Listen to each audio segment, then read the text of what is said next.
ठीक है। तो बहुत शुक्रिया, ये अब तो क्वेश्चन हो गए आपके पीएल के रिलेटेड। अब मेरा नेक्स्ट क्वेश्चन है, आपकी ज़िंदगी में बहुत सारी अपनी जर्नी आपने सारी बताई, आपकी ज़िंदगी में अप्स एंड डाउन्स कितनी बार आए, डाउन्स कितनी बार आए तो अप्स कितनी बार आए? सर ज़िंदगी नाम ही अप्स एंड डाउन का है, जो बंदा सस्टेन कर लेता है वो निकल जाता है आगे।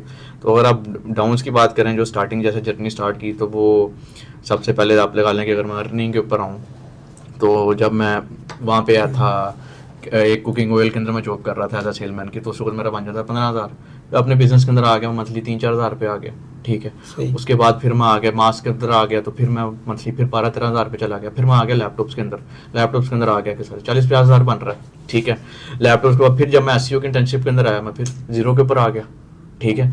उसके बाद फिर क्या कहते हैं, फिर मैं जब ई कॉमर्स के अंदर आया, फिर मेरा कुछ 6 मंथ के अंदर 2 लाख पल्ले से लगा, ठीक है। फिर मैं 15,000 रुपये के बंदे के अंडर काम करना स्टार्ट कर दिया मैंने। फिर उस वहाँ पे अल्लाह ने रास्ते खोले अमेज़न के अंदर, तो वहाँ पे इंशाल्लाह बड़ा अच्छा कैपिटल मैंने बनाया। बल्कि आप जिंदगी अप्स एंड डाउन से ही आती रही है। नेक्स्ट में आता हूँ बैंकरप्ट के ऊपर, ठीक है। वहाँ से लगा लें कि 1 CR सीधा करने के बाद सन 2022 के एंड तक अपना पीएल किया।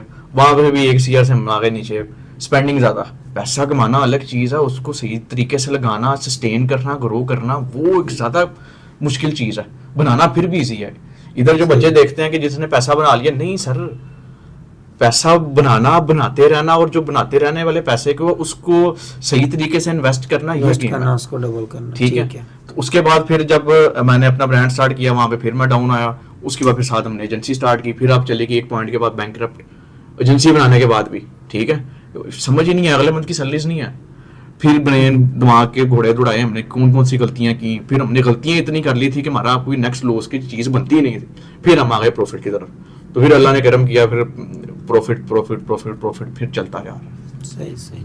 अच्छा, एक मेरा क्वेश्चन और है कि जो भी पीएल भी करते हैं लोग, या आप जो टिप्स दे रहे हैं, तो क्या द्रास को भी टच करना चाहिए? द्रास जो पाकिस्तान की बहुत बड़ी एक वेबसाइट है, तो उसको भी टच करना चाहिए, या अपने ब्रांड के ऊपर रहना चाहिए? द्रास को अगर आप पीएल के अंदर आते हैं, तो आप सबसे पहले शॉपिफाई पे आपने सेलिंग स्टार्ट कर दी है, आपका कुछ ना कुछ प्रॉफिट आना स्टार्ट हो गया, साथ आप चल जाएं द्रास की तरफ। सही। द्रास के अंदर आपने अकाउंट वगैरह बनाया, उसके अंदर द्रास मॉल की तरफ आप अप्लाई करें उसको, ठीक है। उसके अंदर जो बंदा जो द्रास के अंदर एक्सपर्ट है, उससे काम ले, ठीक है। इधर जो पाकिस्तानी अगर कोई दरमियाना बंदा है ना, उसे एक बंदा चाहिए, चाहता है वही सारे काम करते हैं उसके, वही दराज ही चला रहे हैं, वही शॉपिफाई चला रहे हैं, वही ऐड चला रहे हैं, ठीक है। तो इसके अंदर आप दराज के लिए एक और बंदा देख लें, क्योंकि हर एक बंदा हर एक चीज़ में एक्सपर्ट नहीं हो सकता ना, मैं हूँ, ठीक है, इसलिए मैं ग्रो कर रहा हूँ। अगर मैं हर एक चीज़ में एक्सपर्ट होता, मैं डेड आया था, ठीक है। तो आपने कुछ अपनी नीच पकड़नी है, तो इसके अंदर आप दराज पे कर सकते हैं, लेकिन आपने उसको 10-20% रखना है, ठीक है। बाकी 80% आपने फोकस शॉपिफाई के ऊपर ही करना है। सही सही। अच्छा साद भाई, सबसे बड़ा मेन क्वेश्चन है जो कि ओवरऑल हर ई कॉमर्स में जो अटैच बंदा है वो इस चीज़ को जानता है, सबसे बड़ा कोर्स है यहाँ पर ट्रस्ट बिल्ड कैसे किया जाए, सोर्सिंग कैसे की जाए। हर ब्रांड अगर कोई चीज़ चल रही ना, उसके कॉपी में कितने 5-6 ब्रांड चल रहे होंगे, और यहाँ पर ये भी देखने को आया है कुछ लोग वही चीज़ समझकर, वही ब्रांड की चीज़ समझकर ऑर्डर करते हैं, लेकिन उनको चीज़ फेक मिलती है, उनको आगे कुछ और मिलता है, जिसकी वजह से पाकिस्तान के अंदर जो कस्टमर्स हैं वो ज़्यादा ट्रस्ट नहीं करते। एक तो वो एडवांस पेमेंट के ऊपर, दूसरी है कि ब्रांड्स है वो भी नहीं ट्रस्ट करते कि अगर वो बाद में पैसे की बात करें तो वो उनको भी ट्रस्ट होता है कस्टमर ही बाद में पैसे देगा। इस चीज़ को हम कैसे सॉल्व कर सकते हैं कि एक ब्रांड के कॉपी ब्रांड्स उसकी वही की चीज़ें 5 ब्रांड और सेल कर रहे हैं और भेजते कुछ और हैं, तो इसको कैसे हम ख़त्म कर सकते हैं और कस्टमर का जो ट्रस्ट बिल्ड कर सकते हैं, उनको वो इस चीज़ के अंदर ला सकते हैं हम? उसका सर ये है कि सबसे पहले आपने अपना जो कंपनी नेम है, जिस नाम से ब्रांड है, वो रजिस्टर कराएं, आप रजिस्टर करा लिया, ट्रेडमार्क करवाएं। उसके बाद फिर आप उसके ऊपर लॉ सूट कर सकते हैं कि भाई सेम मेरी ब्रांडिंग के साथ प्रोडक्ट बेच रहा है। एक चीज़, दूसरी चीज़ ये है कि ये भी थोड़ा लंबा है, ठीक है। अगर बहुत अग्रेसिव वे के अंदर हो रहा है, आपकी बड़ी अच्छी मार्केट के अंदर वैल्यू है, तो फिर तो आप इसकी तरफ जाएं। आप कोई अक्सर हमने ये देखा है कुछ हो जाता है, किसी चीज़ गलत चली गई है, तो जब वो टीसीएस वालों के पास, किसी भी क्वेरी वालों के पास जाते हैं, तो वो कहते हैं हम इसमें कुछ नहीं कर सकते, हमारे पे कोई पॉलिसी नहीं है, इसको हम ब्लॉक कर दें, या इसको इससे चीज़ें ना लें, या इससे वापस रिफंड लें।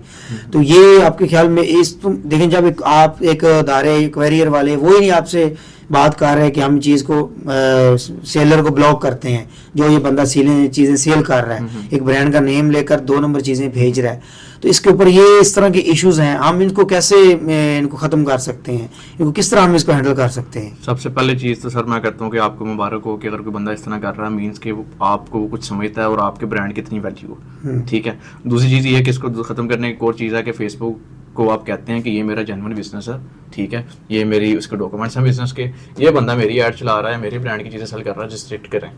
वो वेरीफाई करता है 24 घंटे के अंदर, उसको अगर यकीन होता है उससे बात करते हैं, उसको यकीन दिला देते हैं, वो उसका अकाउंट उड़ा देता है, उसके ऐड अकाउंट उड़ा देगा। कि अगर मेरा XYZ का ब्रांड है, आपने सेम ब्रांड से आपने वो ऐड अकाउंट बना लिया, आपने लैंडिंग पेज बना लिया, आप मेरे क्रिएटिव चला रहे हैं, उधर उड़ा देगा, मैं आपको उड़वा दूंगा, मैं कहूँगा सर ये मेरी चीज़ सेल कर रहा है, ठीक है। क्योंकि फेसबुक को पता है कि भाई मैं इतनी स्पेंडिंग कर रहा हूँ इस ब्रांड नेम के ऊपर, इतनी देर से करी जा रहा हूँ, बंदा कल को है जुमा हफ्ता हुआ है और वो चीज़ कर रहा है, और इस बंदे के पास डॉक्यूमेंट्स, मेन चीज़ आती है डॉक्यूमेंट्स, ठीक है। फेसबुक प्रॉपर आपको डॉक्यूमेंट्स पढ़ता है, रीड करता है, तो वहां से एक चीज बच सकते हैं। दूसरी चीज आप लॉयर के ऊपर आ सकते हैं, लॉयर से आपने जो भी कानूनी एक्शन करवाना, पहली चीज ये है कि आप चुप करके उसको इनबॉक्स करें कि उस्ताद मैं तुम्हें फाड़ लेना है, फिर ना कहीं, ठीक है। एक बार पहले उसको कहें, जो काम बंदे ना समझ जाते हैं बहुत ज्यादा, फिर आप फेसबुक से करें, दूसरी फिर लॉयर के ऊपर, लॉयर की चीज़ आगे वो डेड हो गया, बंदा खत्म। सही। अच्छा, एक क्वेश्चन और है कि ये अभी देखिए मौसम आ रहा है जो कि हॉट क्वेश्चन है माना जाता है कम्युनिटी के अंदर, आप ज़ाहिर बात है ई कॉमर्स के अटैच है, तो ई कॉमर्स के अंदर जैसे पहले हम सनी अली के ऊपर चीज़ें सुनी है, हमने सारी चीज़ें उनको हैंडल किया है, हाफिज़ अहमद के ऊपर सुनी है, अब एक इवेंट वाला मौसम आ रहा है जिसको कहते हैं कि दिसंबर नवंबर एक पाकिस्तान के अंदर इवेंट का मौसम होता है जहाँ पर इवेंट्स होते हैं। तो आपकी नज़र में ये इवेंट्स कैसे हैं, इनके अंदर ऊपर जाना चाहिए, लर्निंग कैसी होती है, या इनको हमें रिफ्यूज़ करना चाहिए, इन चीज़ों पर नहीं जाना चाहिए? सर मैं तो कहता हूँ सर जाना चाहिए। इसके अंदर सबसे ज़्यादा बेनिफिट है ना वो ले मैन बंदे के लिए है जिसको चीज़ों का आइडिया नहीं है, ठीक है। एक बंदा यूनिवर्सिटी के अंदर पढ़ता है, उसका 3रा सेमेस्टर है, 5वां 7वां सेमेस्टर है, वो लोगों को देख रहा होता है, उन्हें फ्रीलांसर तो इन्हें बना ले, उन्हें बिजनेस करके इन्हें बना ले, तो वो बंदा अगर जाता है, ठीक है, उसके लिए सबसे वो ज़्यादा बेनिफिट है। लेकिन वो बंदे जाते हैं, वो अपनी मस्तियों के अंदर घूम घुमा के फिर वापस आ जाते हैं, ठीक है। एक तो उनके लिए बेनिफिशियल है, जो दूसरा जो बिजनेसमैन है उसके कनेक्शन है, जो बंदा समझता है ना कि मैं एक लेवल तक पहुंच गया हूँ, मेरे से ऊपर कोई बंदा ही नहीं है, तो वो तो सबसे पहली चीज़ मैं कहता हूँ डेड है ना, वो मेंटली डेड हो गया, वो बंदा नहीं ग्रो कर सकता।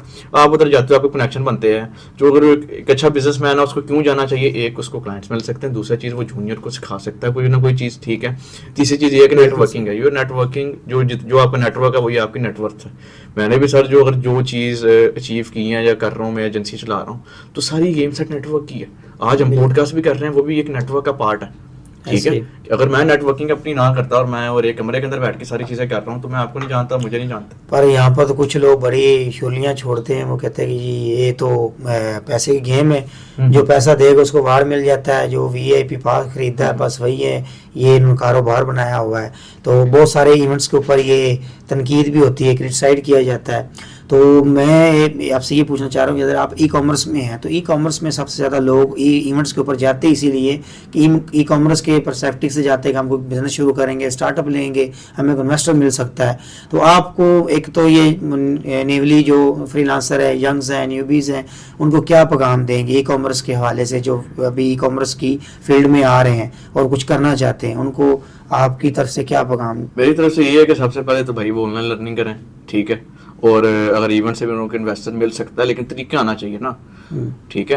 वो तरीके अगर आपको आप इवेंट से कुछ भी कर सकते हैं। ये अगर जो बंदा काम का है, शिकरा बंदा है, ठीक है, सनी अली की जो बात है, जो शिकरा है, ठीक है, वो किसी कोने के अंदर गार में जाके बैठ जाएगा, लोग खुद ही उसके पास आ रहे होंगे, ठीक है ना। कि आप खुद खाना अपने पास रखो, बिल्लियाँ आपके पास आएंगी, ठीक है, बिल्ली के पीछे खाना लेके भागोगे, वो दूर भाग रही होगी। एक चीज़ ये, दूसरी चीज़ जो बिगिनर्स हैं उनको मेरी ये रिकमेंडेशन है, कोई पेड कोर्स करने की कोई ज़रूरत नहीं है, ठीक है।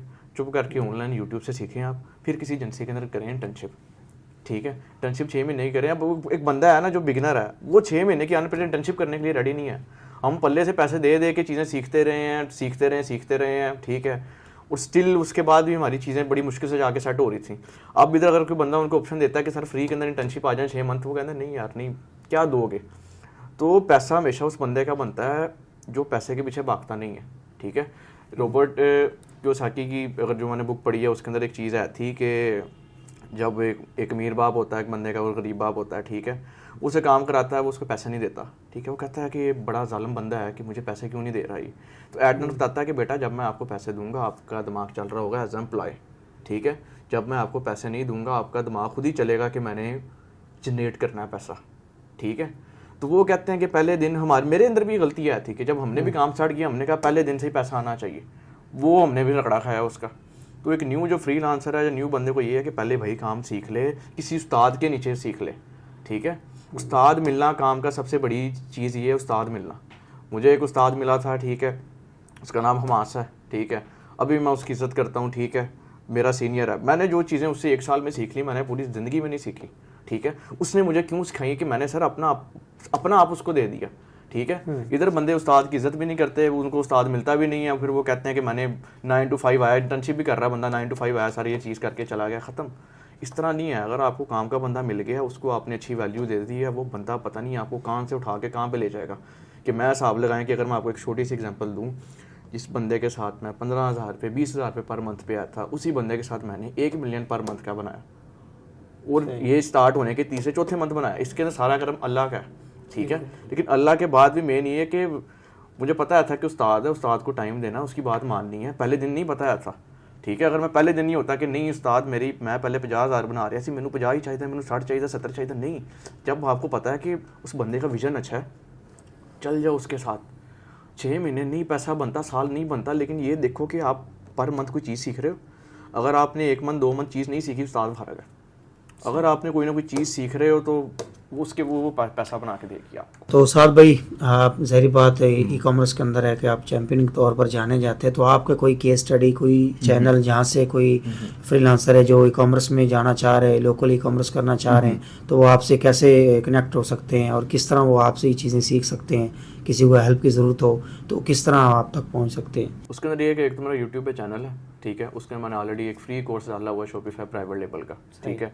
एक वहाँ से यूट्यूब पे लिखे मियाँ साद मुनाफ आ जाएगा चैनल, वहाँ पे मेरा फ्री कोर्स है, वो देख लें, ठीक है। दूसरा ये है कि एक मेरा फेसबुक पे ग्रुप है ई कॉम विद साद के नाम से, ठीक है, वो उसको ज्वाइन करें। उसके अंदर जो उनकी क्यूरीज है क्वेश्चन पूछें, 100 क्वेश्चन पूछें, वहाँ से उनको गाइडेंस मिले। शुक्रिया साद भाई, अल्लाह ताला आपको कामयाब करे। और बहुत अच्छा लगा आपसे मिलकर, आपकी चीज़ें सुनकर, हमने बड़ा कुछ सीखा। तो नाजरीन, ये थे साद भाई जो कि लोकल ई कॉमर्स के अंदर चैम्पियन माने जाते हैं। तो इनके साथ आज पॉडकास्ट थी हमारी, अल्हम्दुलिल्लाह बहुत सारी चीज़ें सीखी और इंशाल्लाह आप तक भी ये चीज़ें पहुँचेंगी। आपको कोई क्वेश्चन हो, आपने कुछ भी पूछना हो, तो आप इन तक कनेक्ट कर सकते हैं, इन तक जा सकते हैं। तो इंशाल्लाह हम मिलेंगे नेक्स्ट एपिसोड में किसी नए गेस्ट के साथ। तब तक रखिए अपना ख्याल। अल्लाह हाफिज़।